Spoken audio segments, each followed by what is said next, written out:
On tonight's show, we welcome an entrepreneur, filmmaker, world traveler, professional wrestler, and creator of the best thing to come out of the pandemic, Backyard Pro Wrestling, Jeff Clout, also known as Vaughn Vertigo.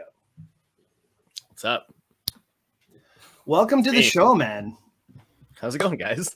It's great to see you. Thank you so much for being here. For those of you who don't know, both Ryan and myself are big wrestling fans. Ryan has a whole podcast based around wrestling, Knights of the Squared Circle. We plan on having a lot more wrestlers on the show, but we've only had one so far, and that was Brendan, our very first. Albright, yes. Yep, very first episode, and we haven't had another wrestler on. We had a promoter. We had Sean Gibson on, but we've been wanting you on specifically. I've been wanting you on since day one. I didn't. There's no way. No. Ryan's been thanks for pulling for me, Brian. I really appreciate it. That's Ryan. Screw you. We got heat. We need to figure out how to have a match like right here, like just start. You gotta you're gonna have to pay me. I'm not doing it for free. Yeah. Oh, good point. Good point. That's right. Well, we'll do it after Vaughn leaves. We're good. That's fair. I'll be the garbage man, right? Because I'm not a big wrestling fan. I'm just big, but. Yes. You're I was going to say, that's a great gimmick. Great gimmick. Well, it's a great gimmick, yeah. Worked for one guy on one cruise. Yeah, that's right. We've heard the story, though. Check out episode 0 for those of you who want to hear it. Good story. Go back for that one. Yeah, good story. But a big reason why I wanted Vaughn on the show tonight is because of Backyard Pro. We're going to talk about that. We're going to talk about your film background, because that is another method of creativity that you love to get into. And the whole point of Expressions Podcast is to bring on a very creative guest and show how people can turn their lives into their creative passions by having these conversations and by seeing how you've progressed from day one to where you are today. So we're going to get into all that. I'm going to stop blabbing for a quick second. Say hi to Ryan. How are you today? This fine day. It's been a beautiful day. I'm a little bit frazzled. I just got back from vacation, so.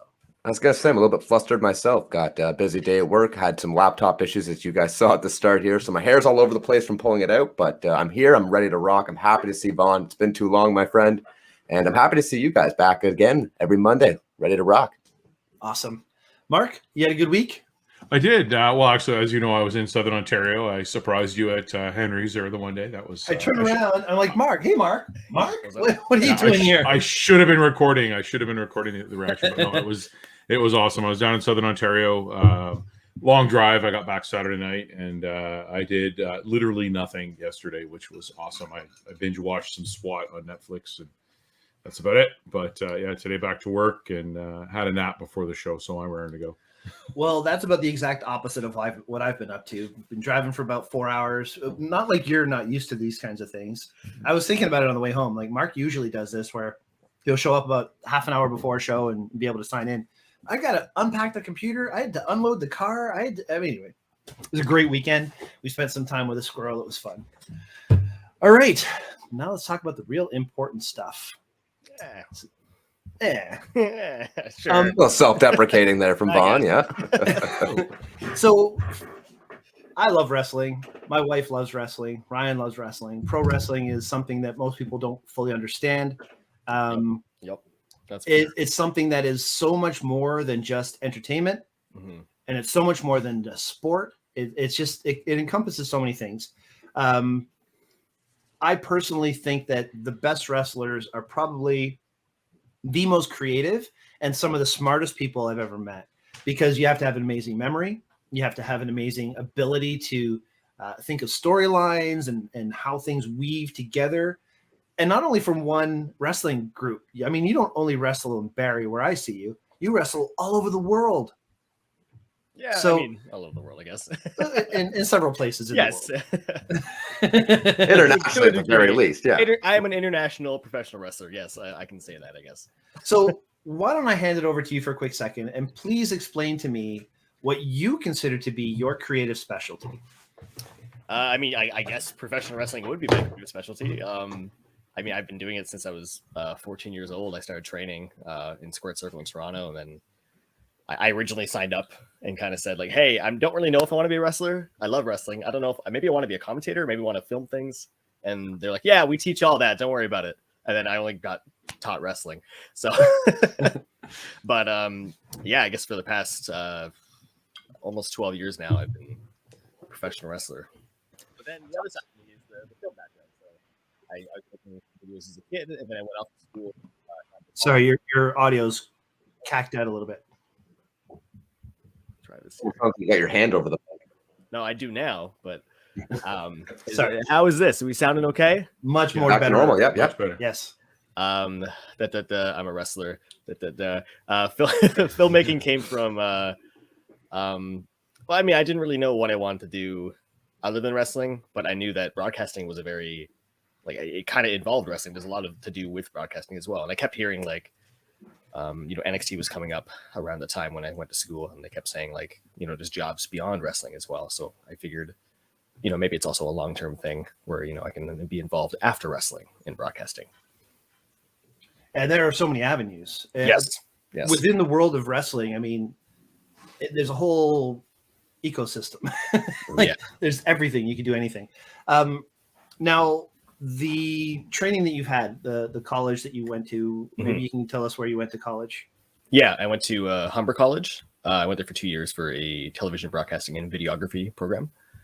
And how did that prepare you, though? Like, did that give you what you needed going to school? I know a lot of people who get into audio, video, or production feel that the learning on the job is the best way, but college can give you some things. Did you get some stuff from college that you feel that was necessary? Yeah, I think so. I mean, I kind of went in, like, I always wanted to edit was my thing. I never really wanted to film anything. But the more I learned kind of everything, like every aspect, the audio part, the video part, lighting, everything that goes with it, I kind of fell in love with all parts of it. So by the time I did my internship with Global News, I kind of had to make a decision, like, do I want to work at Global News where I have to work weekends and probably can't wrestle? Or do I want to become a videographer and just kind of do my own thing and make my own projects and still have the flexibility to wrestle? And that's ultimately what I ended up doing. Nice. Anything So it else sounds like you definitely. Sorry, go ahead, Ryan. I was gonna say, it sounds to me like you definitely gained a lot of knowledge from college, obviously, but you weren't willing to go past that level of like, okay, well, this is what the next step is here. I'd rather go off my own and figure it out and do what I want to do. Yeah, I wasn't willing to make that commitment of like, I've always tried to avoid a 9-to-5 job for all my life, which is why my parents joke, but I've been doing pretty much the same thing since I was a kid. Like I was making videos and wrestling as a kid, and now I'm making videos and wrestling as an adult. It's the same thing. Yeah, but there's definitely lots of things I did pick up on in college, like mainly just how to shoot things. Like any of the things I made in high school really pales in comparison to anything I made in college or now. Yeah, that makes sense. I made a movie in high school, and you probably don't even want to see that. I kind of do. It was a horror movie. The footage is it a bad lost. movie? I don't know. The footage was lost. I was in Vermont, and is it lost or is it lost? It's lost. Josh Wright. If you're watching this right now and you find that footage, you better give it to me because Ethan Waybright got clotheslined off of a motorcycle by Doug Hillock, and it was freaking awesome. Sounds amazing. I mean, it sounds awesome. Amazing. Yeah. It was amazing. There were some moments. Anyway, there's so many cool things that I know, right? Totally. Oh, don't even talk to me about squirrels. I've had enough squirrel. There's so many cool things that I've seen you do. You've helped me a lot with photography and wrestling. We did the shoot back in 2014, 15 when I got that kill shot for the kill shot photo. You said help you with it. I was like, I like visually, like I just feel like this is the thing. You don't realize though that doing what you've done for me and maybe even for other people. I don't know if you've done in-ring shots for other people I don't think so. I think you're probably the only person. Yeah.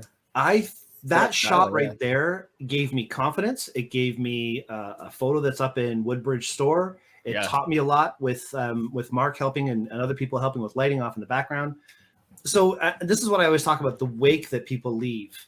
You know what I mean? In life, the wake that you've left has hit me and has definitely helped me and moved me forward.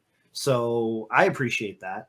I don't know if you realize that wake, the way it impacts so many people. I don't think I have until now. No, not really. It's really cool.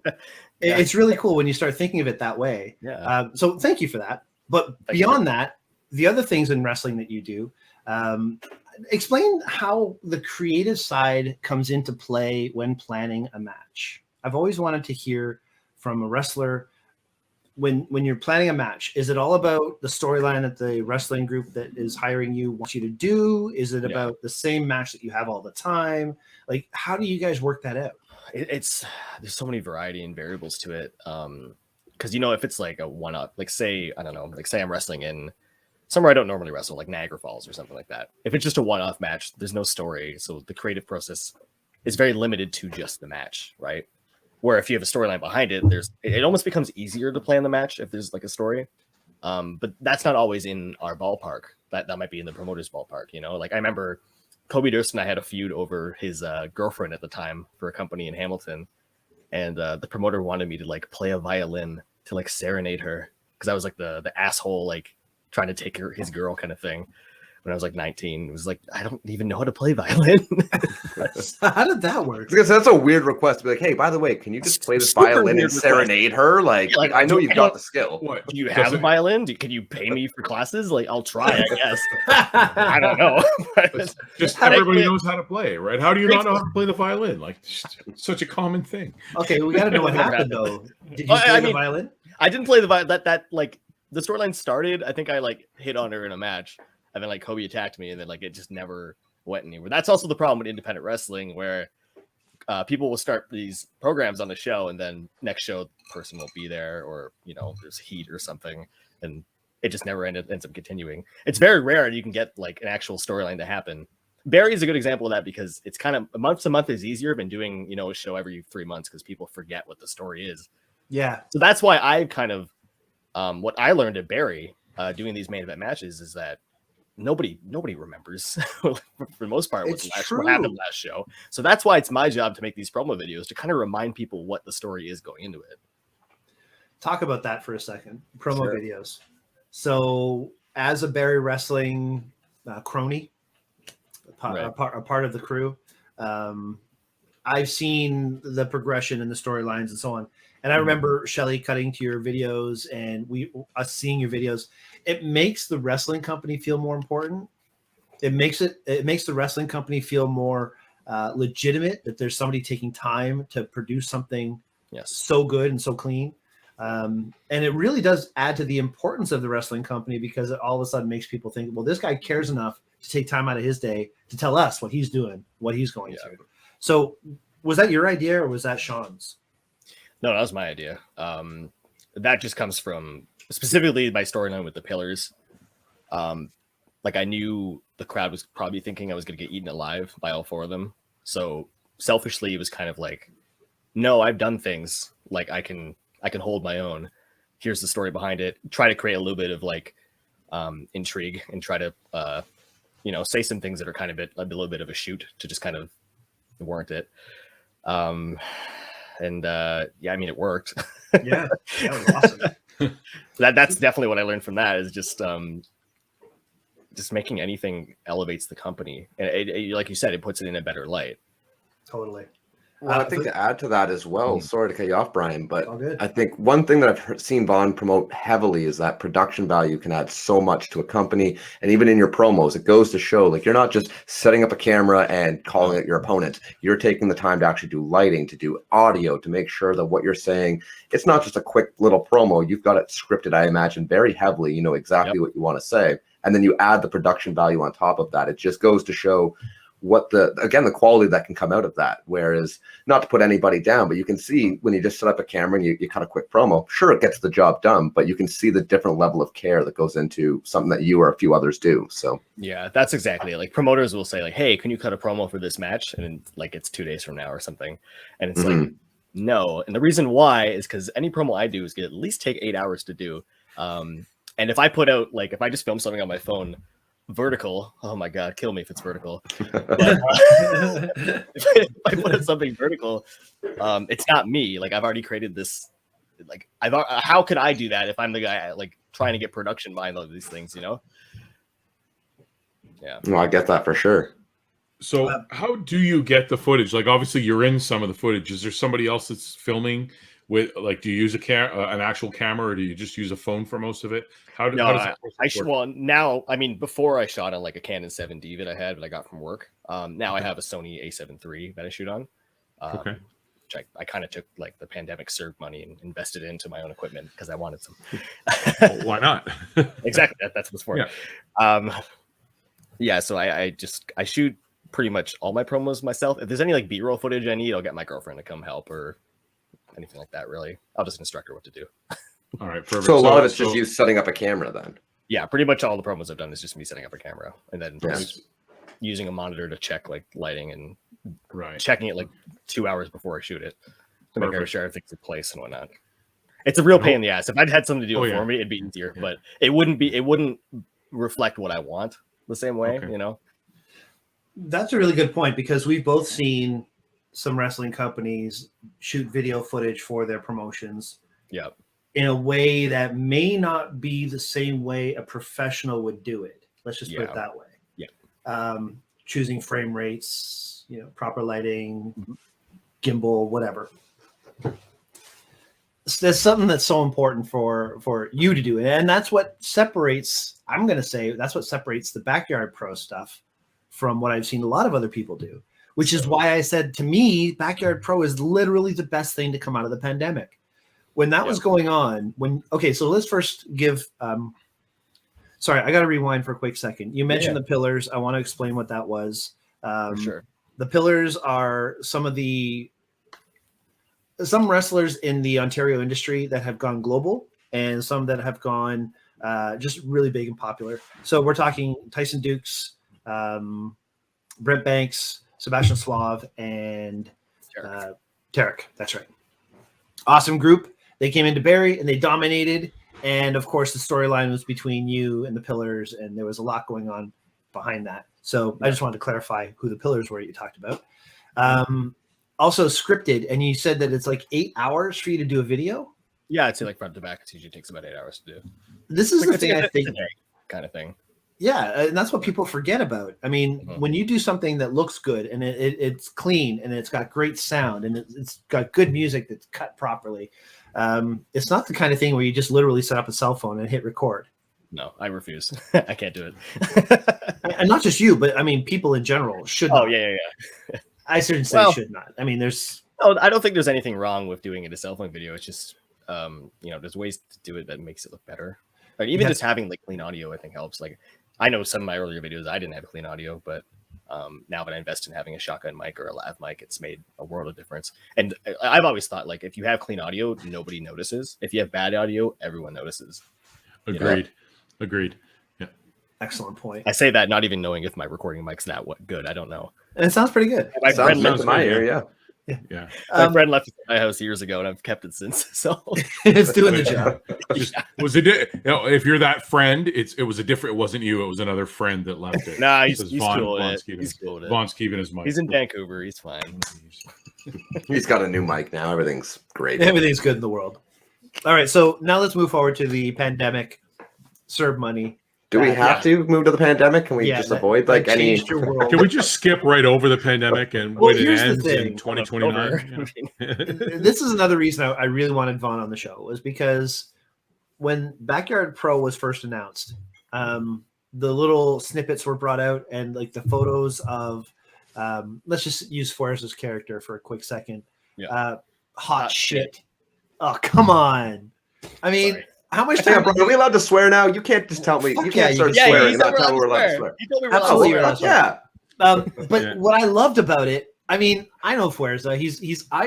Okay, so you know him a lot better than I do. Trust me. We all know that. What I know of him is, I think the guy's awesome, but he's always been very quiet. Right. When I see hot shit, Mark Wheeler. Yeah. Not Mark Wheeler. Jay Wheeler. Jay Wheeler. That's his name. Jay Wheeler. Sorry. Wheeler. I know Mark Wheeler. That's a different guy. And he's also in it too. Like all the people you got in this were so amazing. And they all played different people. It was all a different persona. So here, what I'm trying to say is you got the Squares, a character that I'm so used to being a little more quiet. He's a lot changed now since I think the Backyard Pro really changed his personality a little bit in the ring too, a little bit. But all of a sudden now you've got this completely different persona. I just loved all of it. I loved all of it. And when I'm watching the promos and I'm watching all this stuff come on, it was literally right in the thick of the beginning of the pandemic, where we didn't know how long it would last. We didn't know what was going on. All the stuff that we wanted wasn't available to us. We were just stuck at home all the time. And I got to watch my buddies on TV doing this funny, crazy stuff that I just loved. Shelly and I were just popping all over the place for this stuff.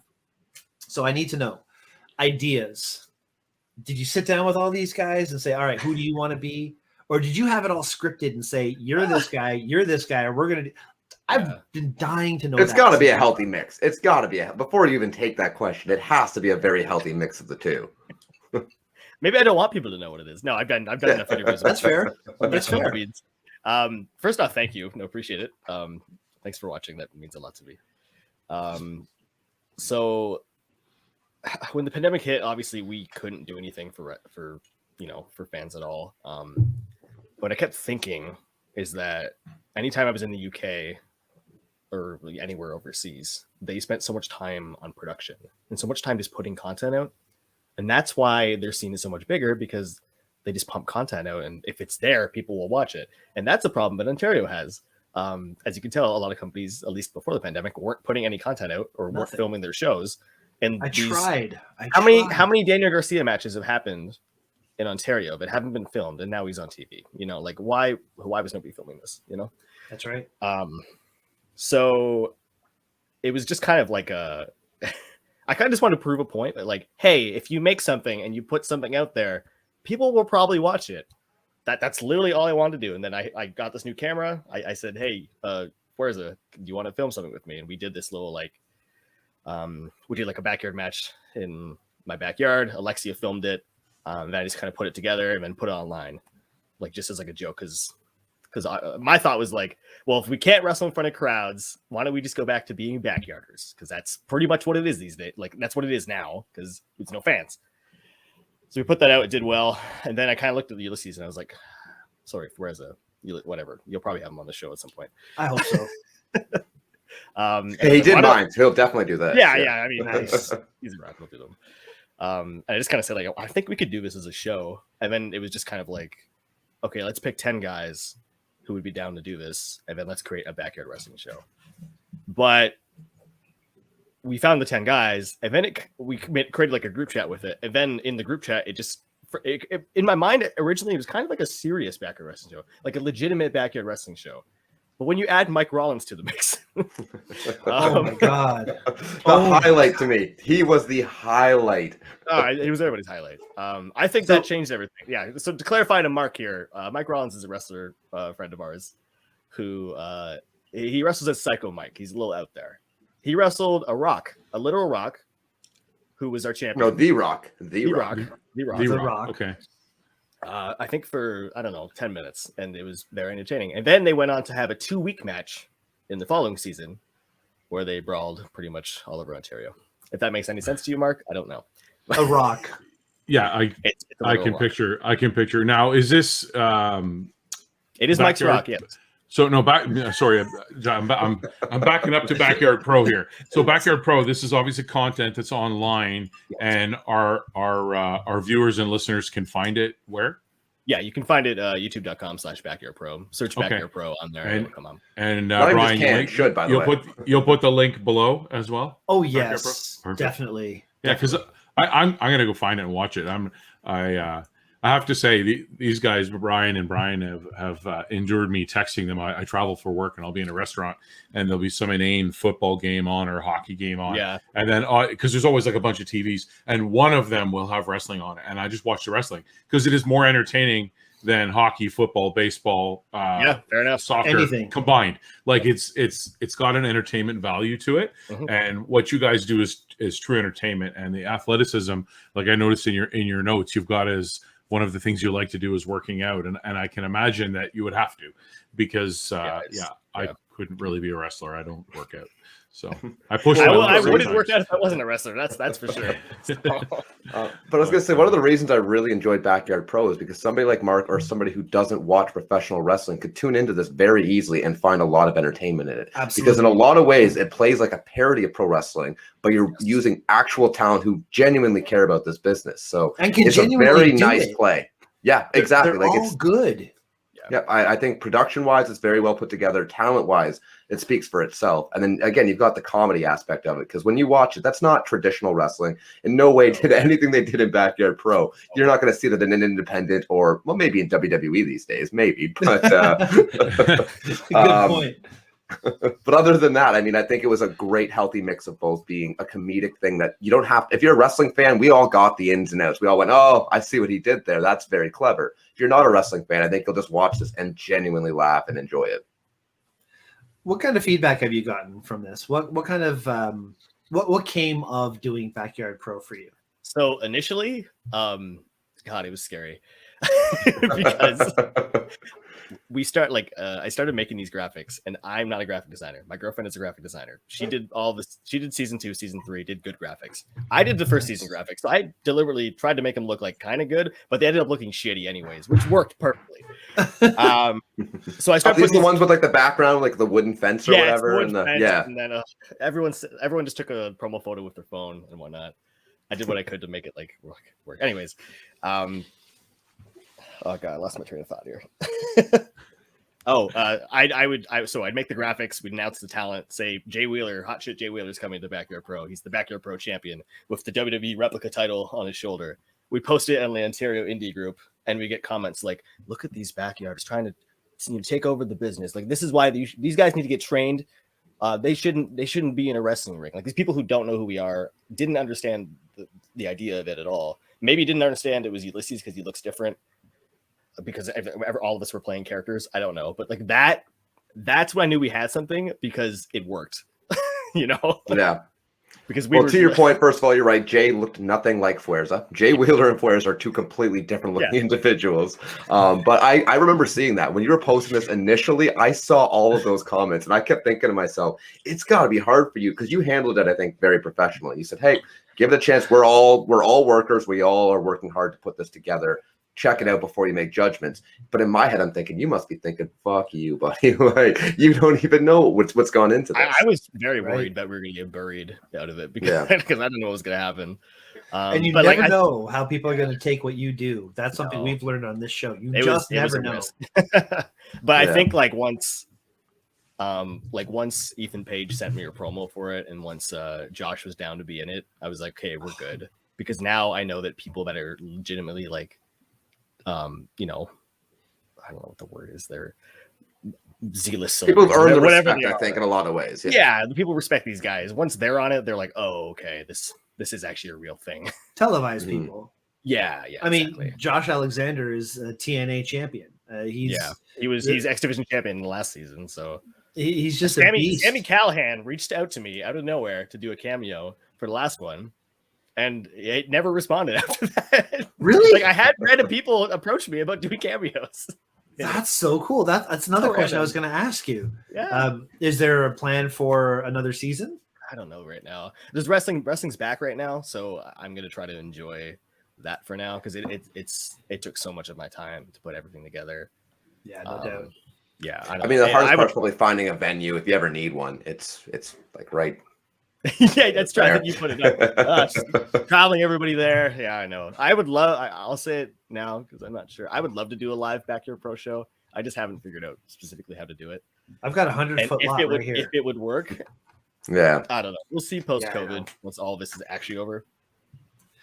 So much has changed since you first started doing Backyard Pro. Like you say, the world is now opening up again. Everything is starting to happen. And speaking of which, are you planning on going overseas again soon? Yes, definitely. That depends.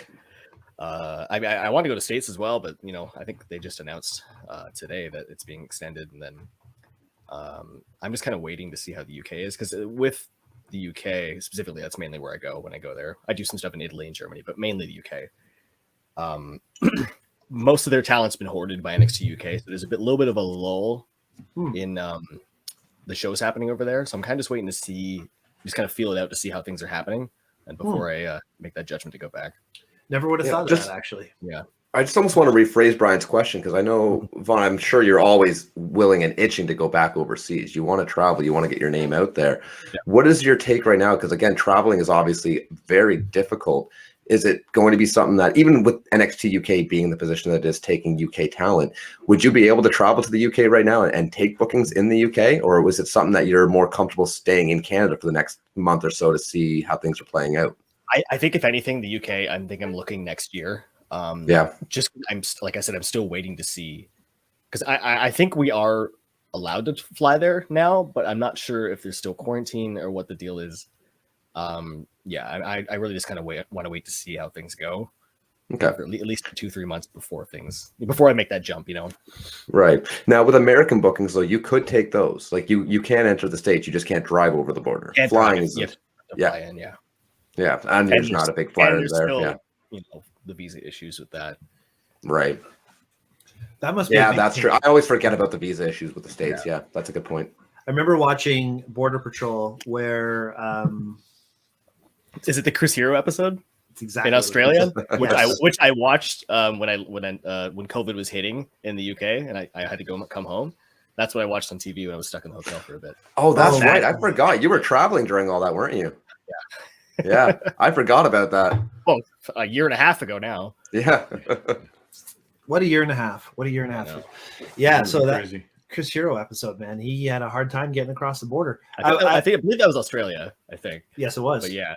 Do you have those issues yourself, even during good times before COVID?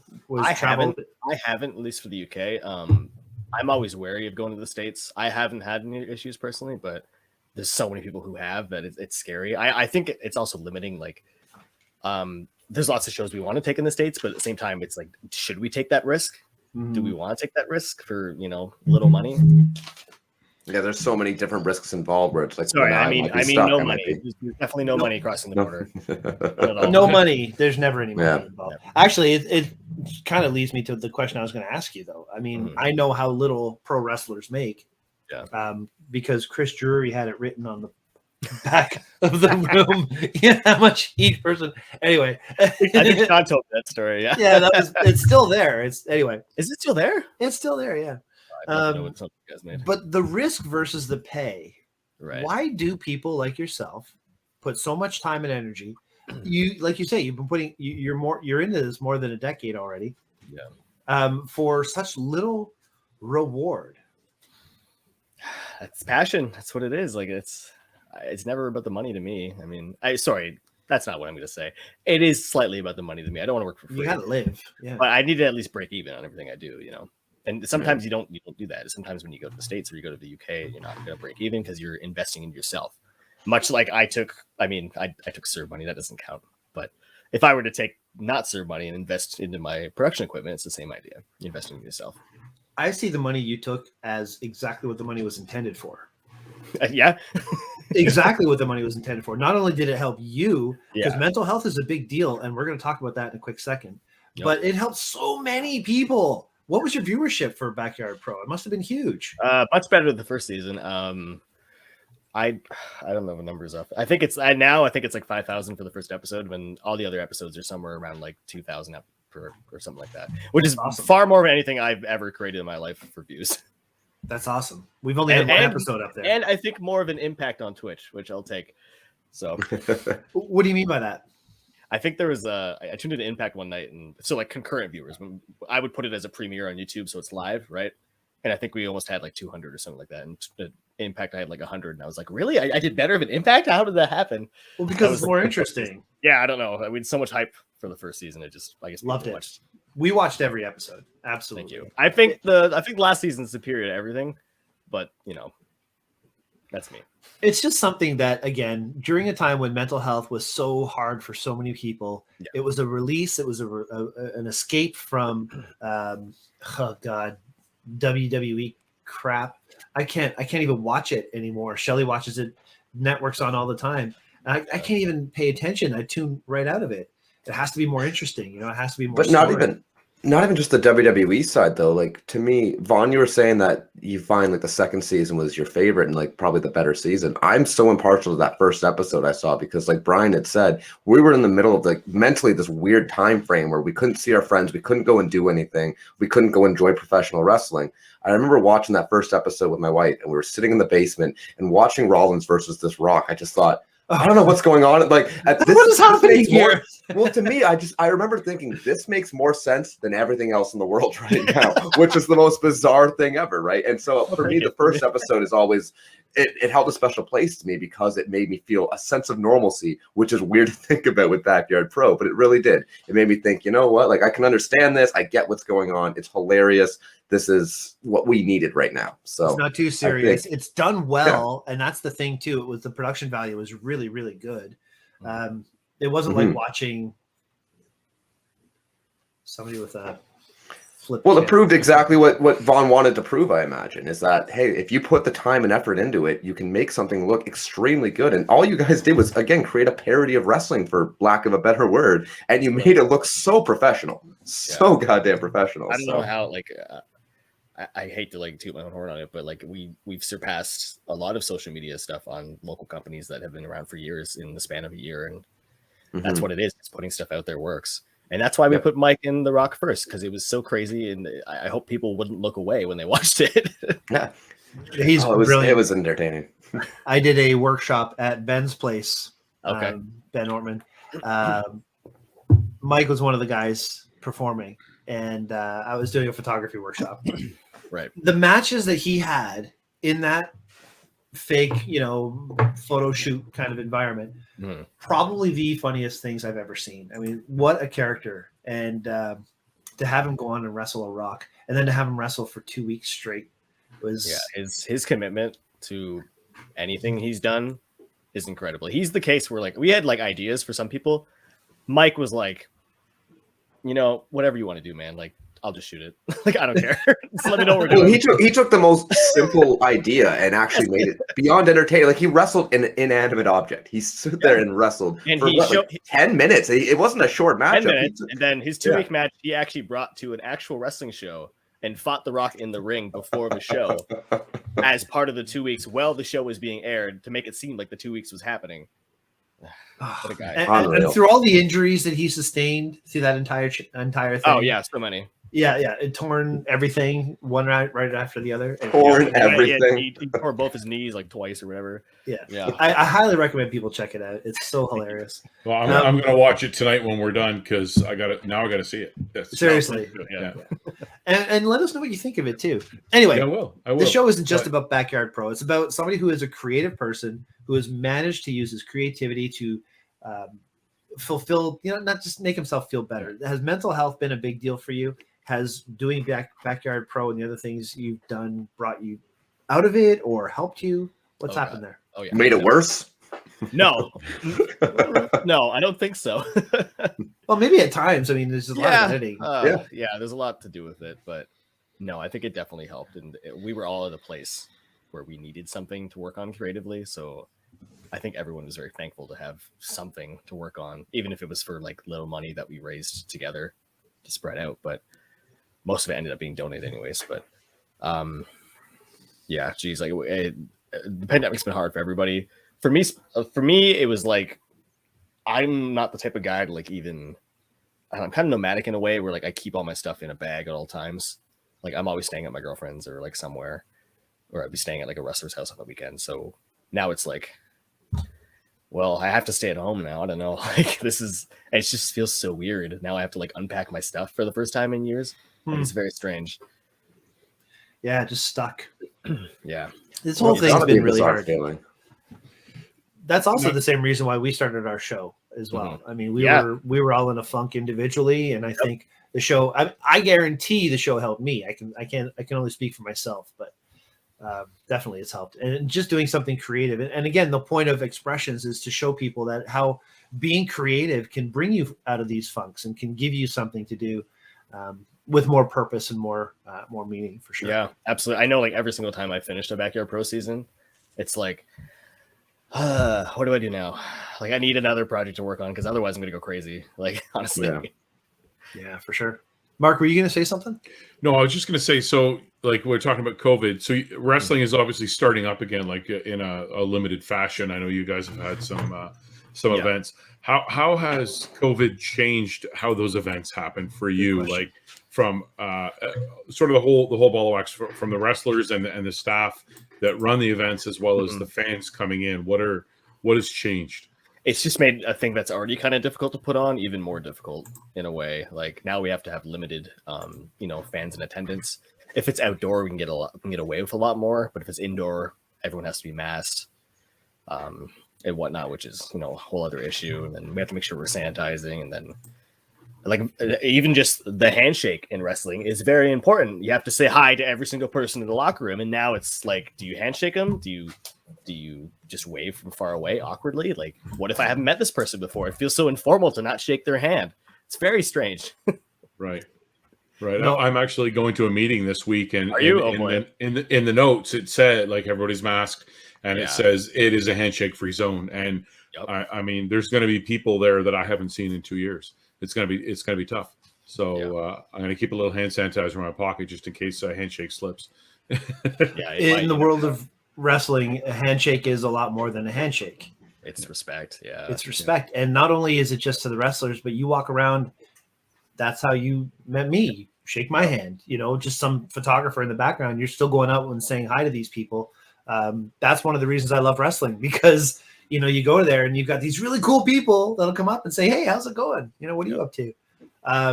So the handshake is a lot in wrestling. And when you can't do stuff like that, I remember last March when we met in Barrie. Well, the wrestling was in Barrie, and everybody was. I know my mother-in-law on the way up was like, "Are you going to shake people's hands? Are you going to hug people? Like, what's going to happen?" And I'm like, "I don't know. Probably not. I guess." And then within a couple seconds, somebody comes up and goes, "Hey, how's it going?" Like I saw Daniel Garcia this past weekend. It's like I haven't seen this guy in a year and a half, and he's on AEW now. Like, come here. Like, come on. Like, for sure. Give into that. Which is even harder too, because being on AEW, he's down in the States and he's meeting other people, and that's gotta make you think twice. There's way more risk involved right. with that, yeah, definitely. Yeah. Danny Garcia risking Vaughn here, like our boy Vaughn. You're just coming over. Well, I feel a little better because that show specifically, everyone had to be vaccinated for that show. Yeah, so I feel a little better. But Stu, I mean, we wrestled Stu and Nuno, and they literally just came from the States, so who knows? I might have COVID. We don't know. We'll see. So look, here we are. We're not even distant here, right? I know, right? You're right there. This is where it's right there. Do you have to do like COVID antigen tests or PCR tests? It's not required. Okay. I know there were a few shows that happened last year, probably around like August to September. There was like a little lull where for some reason we were allowed to have shows. I personally got tested after each one, but not. It's everyone's personal preference, right? Yeah. Do you find the majority of people are double vaxxing and going forward with it? Majority, I'd say so. Yeah, for sure. I was actually kind of curious about how the promotions are handling that. Or do you know, to your knowledge, is any promotion said, hey, you need to be double vaxxed to work our shows? Or is everyone just kind of been quiet on that? I think Gary for sure has said that. C4 definitely has said that. Beyond that, I don't think anyone has said like specifically you need to, but I think, obviously in a few days here. It's implied, yeah. I think it's going to have to happen, yeah. And Barry has definitely laid the hammer down and said, nope, if you're not double vaxxed, you're not coming in. That's all there is to it. That was another thing. Like I was very careful last year, specifically with the people I wrestle, because there's certain people you can trust and certain people that are probably going to be safer than others. So I made sure that was only the people I would get in the ring with. Which is weird to think of it like that. That's almost two levels, because even before COVID, that was already a thing you had to think about. Like I have to be careful with who I take a match with, because I know I've heard stories, blah blah blah blah blah. Yeah, now you're adding the COVID element to it, and that was the same thing with Backyard Pro. I only grab people that I thought were trustworthy. Mm-hmm. So can we elaborate on that? Ryan, you said you choose your match. Is that you're talking about a wrestler pre-COVID being trustworthy? Is that someone that you trust to execute the move properly and not actually hurt you? Yeah, that's trusting in, because everyone has to be trained to a degree, but everyone has different training and not everyone learns the same style and things. So you definitely have to be wary of your trust in somebody, because you literally have, you have their life in your hands and vice versa. Mm-hmm. Okay. So on that note, let me put you on the spot here, Vaughn. Are you taking a booking against the Iron Spartan anytime soon? Oh my gosh. That's right. I'm here to ask the tough questions, sir. Oh, We're out of time for tonight. We'll talk later. Mark, if you only knew. I refuse to publicly comment on any sort of drama going on, but no, please. No. I'm okay. Iron Spartan is Yeah. he likes to pick battles with people for no reason. Yeah, Or something. Fair I enough. regret even bringing him up, honestly. it's So, the whole yeah. old man yelling at clouds thing. It's That's you Yeah. know, people need attention. That's all it is. That's it. That's it. All right. Have there been any people that you've I don't need to know names at all. Mhm. A yes or no is fine. Have there been people that have shown their colors, so to speak, that you just now refuse to wrestle or deal with? Oh, in wrestling Yeah. now? Oh yeah, definitely. Yeah, that's an easy one for sure. Hmm. Yeah, it's, with safety surprised in, even in did this regards to health, podcast. in safety in regards to health, and safety in regards to other things. Yeah. Yeah. There, when Brendan was on, we were talking about some of the situations, not in detail, Mhm. which I think is a show that I do want to do. Some of the behaviors. I'm in sick that night. I'm sick that night. Mark will not be here. Yeah, right. But no, I mean, just like any environment, wrestling has good and bad seeds, I guess. Yeah. And it's good that as a wrestler, you can pick and choose who you work with. To a degree. I mean, if AEW came to me and said, "Hey, you're working this guy," it's like, sure, it doesn't matter who it is, But it Because depends then what you get a depends what paycheck. level you're at. Yeah, exactly. Exactly. I mean, we all need to make a paycheck. That's the bottom line, right? So if you're getting an offer from AEW, WWE, Impact, any of these people that pay for people to do the work that they need, hard to say no to that. Yeah, that's why if they say, "Hey, you're going to be a garbage man on TV," most people are like, "I'm a garbage man." I guess so. Yep. And then Mark's like, Yep. but I am the garbage man. Exactly. It's just, one Okay. cruise only. Dream. Sorry, go ahead, Mark. No, go. I was just going to say. So obviously, it's not everybody chooses to be a professional wrestler as a career path. Mhm. How have your like you mentioned you've got a girlfriend. How is your girlfriend? How is your family with you choosing this career path, knowing that it does have an element of danger to it, that you could get injured on the job, and for what you said is for only a little bit of pay. It's not like you're not getting danger pay for doing what you're doing, and can be quite dangerous. Yeah, everyone in my family is like, a lawyer, a teacher, a nurse, like all these jobs that nothing gets any of these jobs, but they're all very like straightforward, not like super creative. And I'm the one who's kind of like out from that. So, but honestly, like nobody in my family has really pressured me to change my career path. They honestly just want me to be happy, which is the best thing. My dad wouldn't have taken me at 14 years old to wrestling training if he didn't feel that way. Okay, perfect. So you were encouraged to follow yeah. that, and Well, I'm maybe not encouraged to follow it. I still it was still like, you should go to college. I don't care what for, just go to college. yeah, and you did. Yeah, and I did. Yeah, so that's Nice. perfect. Great. Have you had any major injuries or anything like that? I mean, I'm always in pain, but nothing like that. Wait till you turn 50.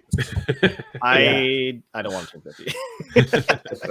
Oh, I'm halfway there. Oh God. No. That's been the story I find of wrestling. Is everybody I've talked to, if you've been wrestling for 10 years, you've been wrestling for 1 year, at least consistently, it's I'm sore. Like you wake up, you go, I've been training, I've been working, I'm sore. Like, and that's the reality, I think, of your business, is that there will never be a point, if you're doing this regularly at the level that you're doing it at, where you wake up and go, I feel like $100. Like I feel amazing. I'm sure you're waking up with aches and pains every single day, unfortunately, and that's just a byproduct of just landing on a mat, being beat up by people that are like twice my age when I was like 14. Like maybe not the best. Maybe I should have waited till I was 17 or 18. Is that advice you would give? Would you suggest people wait? Maybe not wait, but there's ways to be trained to not hurt your body as much. I shouldn't have probably been taking bumps at 14. That's nothing against my trainer. I was the only young person there, and I'm very gracious that he accepted me to be there. But yeah, I mean, there's wear and tear on the body, and I was around things like the locker, like we had like a locker room in our training facility, and sometimes like I'd go to get changed at the end of the night, and the door was closed, and then like somebody like Brent Banks or Tarek, like somebody who I respect, would be like, I wouldn't go in there because like they were doing drugs or putting steroids in them in the locker room. But I didn't know what was going on. I was like, I'm just happy to be here. That's another thing about being young in the business. Yeah, and it is a business. And people push themselves harder than they probably should sometimes. Yeah. It's too bad. What's the dream? The dream? Yeah, what's the dream? in What's the wrestling for you? dream? What's the end game?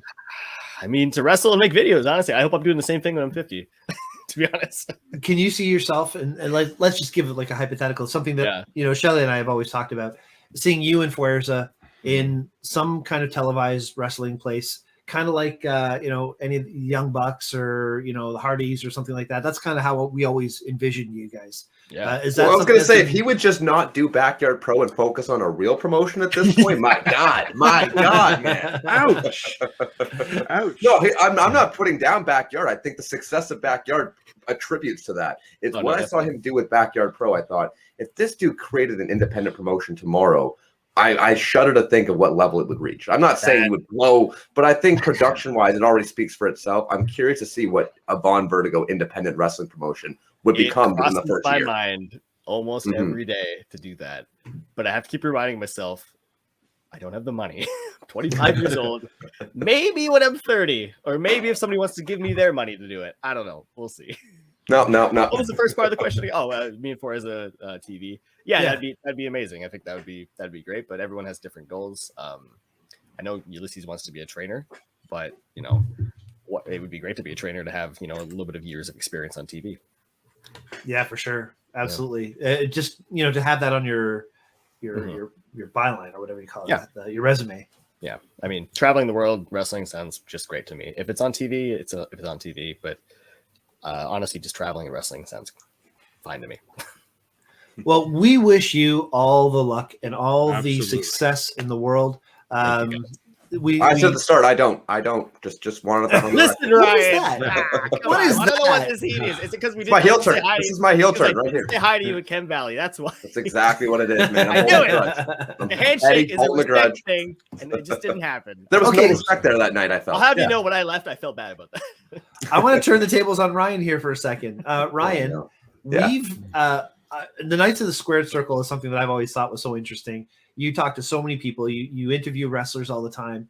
You've got some great interactions with people. What is it that draws you to wrestling? And how many times have you, A, wanted to get into wrestling, and B, had these interviews with people like Vaughn that you just thought were just so cool? You get home, you're buzzing. Like, what is it that draws you to it, man? What's going on?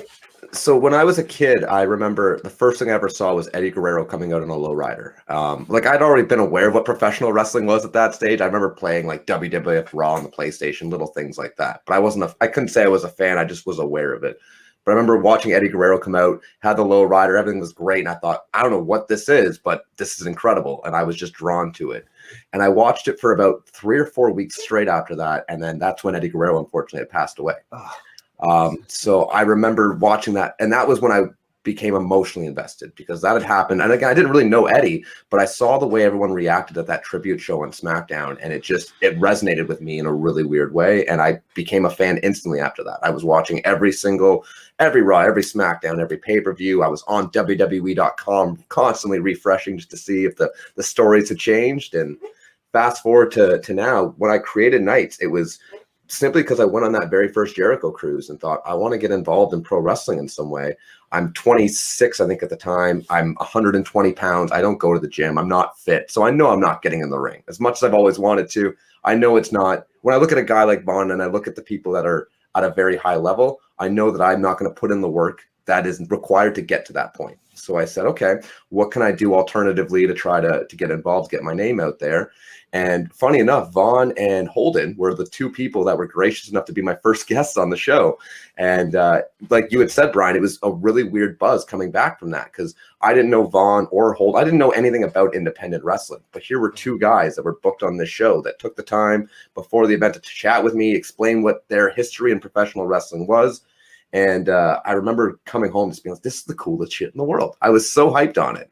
So it's what's kept me into it now. 2.5 years I've been doing it for now. And Vaughn, you're still in the intro. You're still, your stinger's still in that every single episode, because it's crazy the interactions you can have with professional wrestling, whether it be the wrestlers like yourself, Brian. I remember interviewing you very early on.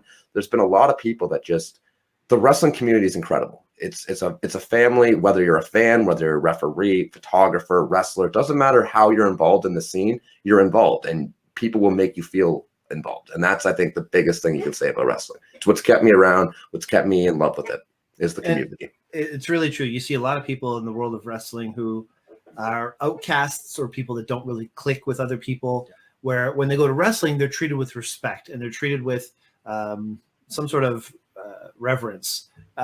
Even just interactions between wrestlers in the ring and fans. You get cheered, you get booed, you get all kinds of craziness thrown at you.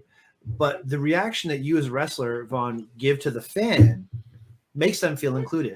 I'm going to talk about John McHale in Barry for a quick minute. Yeah. I love John. Loves wrestling, sees this as his best time, thinks of all the people in wrestling as his best friends, and it gives him so much joy. Yep. Is that something that draws you to it, or is it for you just the physical activity and the entertainment value and the creativity side of it? These are people that invest in you. You know, John McHale buys pretty much everything I put out. Like, they're very crucial to us. And like Ryan said, like, there is a spot for everybody in wrestling. You know, whether it be behind the curtains or a podcaster or a fan, like there is literally something for everybody, at least in independent wrestling. And that's pretty much why I love it. Love it. Love it. Love it. All right. Well, we're coming up to an hour. I don't want to take you too long, but we have a couple questions we want to ask you before we say goodbye. We usually ask 3 questions at the end of the show. Okay. Oh boy. The first question is, what is your jam? What song do you listen to that absolutely, no matter how many times you hear it, you can't skip past it? You love it. It gets you amped in the morning, or it just impacts you in some way. Honestly, it doesn't get me the hard-hitting questions. It doesn't get me amped. I mean, right now, it's actually pretty much since the pandemic, I've been listening to it pretty much every day. It's a song, "A Different Age" by Current Joys. It's not fast, not too slow. It's kind of sad, not really sad. It's just kind of it's like a vibe, you know. What kind of genre are we talking about here? I'm not familiar with that at all. No, I don't think anybody really knows them at all. I'd say it's kind of like an indie alternative kind of thing. Okay, but cool. Nice. It kind of hit me like a time where I was having an existential crisis, coming back from England and being quarantined in the middle of a pandemic. I don't know. It still hits me. And it touched you. That's great. Yeah. Okay. That's great. Thank you. Now, the second question is tool of the trade, something that you fall back on, rely on every day.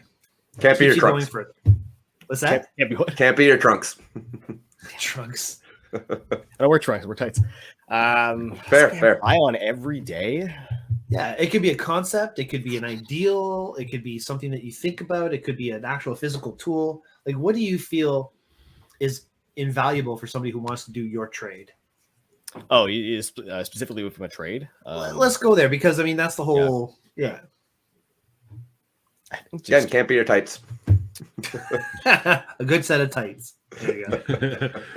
I mean, I guess it could apply to my trade. I think, like, honestly, just like smiling, as soon as it says, like, I know, masks and whatnot has changed that, but I find if you just smile at a stranger or smile at a wrestler you've never met before, it kind of creates like a bond with them, and you have like this different trust in people, and it just, I don't know.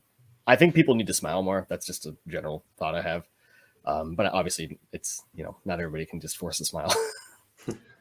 But it's still is that a weird answer? I don't know. No, it's a great answer. No, it's a solid answer. It is. Yeah, it's a frame of mind, right? When you're smiling, it's just to look at somebody and smile. I mean, you might be having the crappiest day, or you're just like in a funk, and you're like, shit, this is just not a day. Somebody walks towards you and they smile at you. You're like, hey, this person just smiled at me. Even if you're confused by it, you're still like, and you're like, hey, and what happens? You smile back. Smiles are contagious. So, and if you're the one having the funk and you smile at someone else, it can make you better. Like, I do it all the time. I'll walk into a store if I'm having a bad day, and the cashier goes, "How are you today?" And I always smile and go, "I'm excellent." And then I think back and I go, yeah, I am excellent. I'm standing. Literally all it takes. Yeah. And that's it. And sometimes it's just, you're right out of that funk. So that's a great I'm a tool. strong, independent female woman. Yeah. Ulysses will tell you, but sometimes there's people that come up to the merch table and they're like, hey, how you doing? You're like, oh yeah, not too bad. How you doing, man? And they'll be like, yeah, my dog died. And it's like, okay. But you have to remind I'm sorry, and just kind of like bring their mood up, Yeah. I remember that. Yeah, absolutely. Love it. Love it. I think that's one of the best answers. Okay. The last question we have for you before we send you free on your way is something that we did tell you about. And I don't know if you remember your answer for this one, but the challenge that we ask our guest to issue our viewers. Yes. Do you remember what that challenge is? Yes, it's to create something, anything. I don't care what, just make something. I'm also a victim of this because I need to create something right now that I've been putting off for a while, which is honestly create a TikTok account, which we were talking about earlier, because I think I can do something with it. I just don't entirely know what, but just create anything, put it out there. Like, that's why I'll tweet something random every day, just something from wrestling, some video, just to see if it does anything, you know, even if nobody likes it, it's still there. Love it. Love it. So keep shooting your shot. Make sure you let us know. We've got a couple of weeks before this episode airs, and if you've got a TikTok account, we'll put it down below. Okay, I probably won't, but I'll figure it out. Yeah, I respect the hustle, but like, it's TikTok, and as a moral stance, I have to just look down on you. I have to. No, that's fine. Ryan. Listen, everyone's getting one, so I think I got That's it. true. I've done so many of these podcasts where people talk about TikTok, and they're like, "Yeah, I'm on TikTok. There's tons of wrestling fans on TikTok." And I'm like, really? Like, that really surprises me, honestly. Go where the fans are. Although we did speak to a guest a couple of weeks ago who only is on Instagram and has a huge following there. So, there you go. No, that's a good challenge. You know, create something. Love that. Absolutely. And that's something I'm going to have to latch on to. I mean, we started the podcast, and I'm always trying to do something a little bit different. With Day Tripper Photos starting up again, I'm super stoked about that. But the TikTok thing, I know it sounds silly, a 50-year-old guy like me wanting to do TikTok, but I talked to you earlier, I've got an idea for something. Sounds silly at all. Just make something. Same thing. Yeah. Cool. Even if it bombs, you know. At least you're having fun. You're it, creating. You know? Yeah. I was going to take a dig there, Brian, and say I'm not 50 yet, but by the time this airs, I will be. So never mind. Well, happy birthday, Mark. Thank you. The big 5-0. I got a bottle of Labatt 50 in the fridge for that day. Sorry that you're hurting yourself on your 50th. Kind of what I was thinking, but I was going to leave it alone. Yeah. I'd be treating yourself a little better than that. It was a gift from my sister. She gave it to me while I was down in Southern Ontario. So we'll see. It might be from 1986 when we were kids. You know, who knows? A little stubby. Yeah, keep digging that hole there, eh? Just. All right. Vaughn, thank you so much for being with us tonight. We really appreciate you, man. It's been great chatting with you and finding out a little bit behind the scenes of the wrestling world. For those of you who want to know more about Backyard Pro, please check it out on YouTube. It's hilarious. It's fun. There's so much going on, and you'll see what we're talking about as far as that creativity or the production value being what it was. Ryan, Mark, do you have anything else you'd like to ask Vaughn before we say goodbye? Not necessarily asked. Just want to thank you for coming on, man. Obviously, all jokes aside, really respect and appreciate everything you do for the wrestling scene. You're one of the few people I think that is just genuinely, I think, both professional while also being very friendly, right? It's hard to find that kind of weird mix of like, I'm the best at what I can do professionally, at least at that level, but also being very friendly and open to everybody. So I thank you for that, and I thank you for coming on the show today. Thank you. That means a lot. Yeah, excellent. I'll echo that. Thank you very much for being here, Vaughn. I appreciate your time tonight. And for all our viewers and listeners, make sure if you're going to go check out Backyard Pro Wrestling on YouTube, go ahead and subscribe to that channel. And while you're at it, subscribe to this one. Smash that like button if you're on Spotify. Check us out there. And what happened to you, Mark? What happened? When have you been a smash that like button guy? I just I'm giving away. Like, is that new? It's TikTok. It's TikTok. He's turned 50. He is a midlife crisis. He's trying to. That's it. Yeah, I saw. Like, as soon as he went for the smash that like, I'm thinking, did I miss something last week? What's going on? Am I on a show with Peter McKinnon again? What's going on? I'm gonna have to buy a Corvette now because it's never mind. They're not as cool as Trans Ams. I'll keep the Trans Am. There you go. All right, and just to say hi to Aurora, who couldn't make it with us tonight. She wasn't feeling that great tonight, unfortunately. So hi, Aurora. Sorry you missed this show. And to everybody who did not miss the show, thank you very much for watching. Hope you have a great week, and we'll see you all next week. Take care.